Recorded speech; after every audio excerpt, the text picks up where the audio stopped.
लेकिन मैं जो देख करके आया हूं 19 दिन पीजीआई में, मैं वो सच्चाई आपको बताना चाहता हूं, सदन के माध्यम से उत्तर प्रदेश को बताना चाहता हूं और सदन के माध्यम से अपने सभी माननीयों को भी बताना चाहता हूं कि कोई गलत फहमी में न रहे।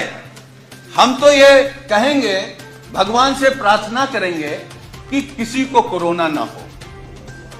हमारे ही बगल में, अब हम लोगों के बीच नहीं है, स्वर्गीय चेतन सिंह चौहान जी, मैं 13 नंबर बेड पर था और वो 14 नंबर बेड पर था। अगर नेता सदन सुनेंगे तो आप भी आश्चर्य रह जाएंगे। मैं 11 जुलाई को दोपहर में एडमिट हुआ और माननीय मंत्री जी 11 जुलाई की शाम को 5 बजे एडमिट हुए। और अब मैं जो कहने जा रहा हूं वो दुर्भाग्य है हमारा भी, माननीयों का भी, और जो लोग अस्पताल में भर्ती हो रहे हैं उनका। 8 लोगों का वार्ड, माननीय जी, 8 लोगों का वार्ड, जहां 8 कोरोना संक्रमित लोग होते हैं। डॉक्टरों की, नर्सों की और वहां की टीम आती है तो गेट से ही पूछते हैं कि चेतन कौन है। तो माननीय मंत्री जी क्योंकि बहुत सरल थे, उन्होंने हाथ खड़ा किया।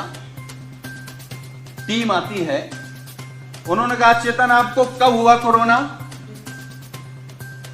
तो उन्होंने अपनी बात बताई। तो फिर एक दूसरा स्टाफ बोलता है चेतन क्या करते हो तुम? वो कुर्ता पैजामा में थे, मैं तो पैंट शर्ट में था। खैर, तो माननीय मंत्री जी ने कहा कि मैं कैबिनेट मंत्री हूं। तो एक स्टाफ ने कहा कि कहां के? तो उन्होंने कहा उत्तर प्रदेश सरकार।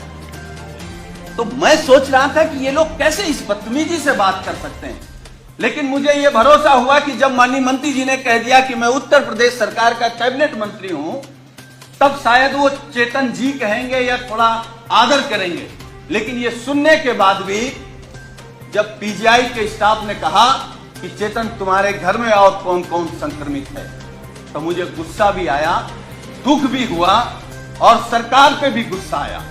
मतलब सरकार का इतना भी दबाव नहीं है भाई। कैबिनेट मंत्री के बाद कौन होता है? मुख्यमंत्री। इसका मतलब उत्तर प्रदेश में केवल योगी आदित्यनाथ जी का सम्मान होगा। अगर शर्मा जी को कोरोना हो गया तो आपके साथ क्या व्यवहार होगा आप सोच नहीं सकते। हम नहीं चाहते, हम तो भगवान से प्रार्थना करेंगे कि आपको नहीं, किसी को ना हो। लेकिन उसके बाद मान्यवर, मुझे जब गुस्सा आया, मैं अपना गुस्सा नहीं रोक पाया, तो मैंने डॉक्टर से कहा कि आप जानते हैं कौन है? चलिए, आप नहीं प्रभाव में आ रहे हैं कि ये योगी सरकार के कैबिनेट मंत्री हैं, ये वो हैं जो देश के लिए क्रिकेट खेलते थे। तो उस डॉक्टर ने कहा अच्छा ये वो चेतन है, और ये कहते हुए डॉक्टर और स्टाफ पूरा चला गया। वो 2 दिन तक हमारे बगल में रहे। मतलब वो, मैं ये कह सकता हूं कि जिस घुटन में थे वो माननीय शर्मा जी नहीं महसूस कर सकते। और मुझे जो शब्द नहीं कहना चाहिए, वो कोरोना से हमको आपको छोड़ के नहीं गए, सरकार की अव्यवस्था से हमको आपको छोड़ करके गए। मतलब इतना गंभीर मामला। और मानवर, मैं दूसरी बात बता रहा हूं, मैं 19 समाप्त कर नहीं, मैं समाप्त कर दूंगा। अब हमारा केवल दर्द सुन लीजिए। जी। मैं 19 दिन तक एडमिट था। 11वें दिन हमारी फिर टेस्ट हुआ, मैं फिर पॉजिटिव आ गया। फिर 4 दिन बाद टेस्ट हुआ, फिर पॉजिटिव आ गया। हमारे माननीय राष्ट्रीय अध्यक्ष, हमारे नेता माननीय अखिलेश यादव जी ने फोन से हमसे कहा कि सरकार का शासनादेश हो गया है कि तुम घर पर रह करके ठीक हो सकते हो। इस सरकार की व्यवस्था पर भरोसा मत करो और जांच करा करके आप लिख करके देख आओ कि हमको इलाज नहीं कराना, हम होम क्वारंटीन रहना चाहते हैं।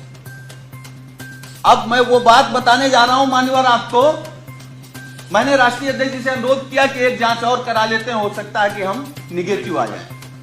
हमारी एक जांच हुई जिसमें मैं पॉजिटिव आया। नर्स ने कहा कि आप पॉजिटिव हैं, डॉक्टर की टीम आई, उन्होंने कहा कि आप पॉजिटिव हैं या नहीं हैं, हमको दूसरा टेस्ट करना पड़ेगा। हमारा सुबह दूसरा टेस्ट हुआ। जब दूसरा टेस्ट हुआ, जब शाम को मैंने कहा कि हमारी रिपोर्ट क्या आई, तो उन्होंने कहा कि आपका रेपर बदल गया था, इसलिए शाम को तीसरा टेस्ट होगा।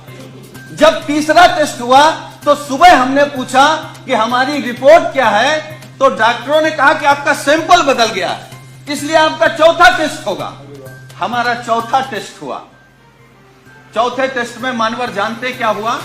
जब हमने रिपोर्ट पूछा तो उन्होंने कहा कि आपका फार्म तो वहां चला गया था लेकिन सैंपल नहीं गया है। तो हमने कहा पांचवा कर लो।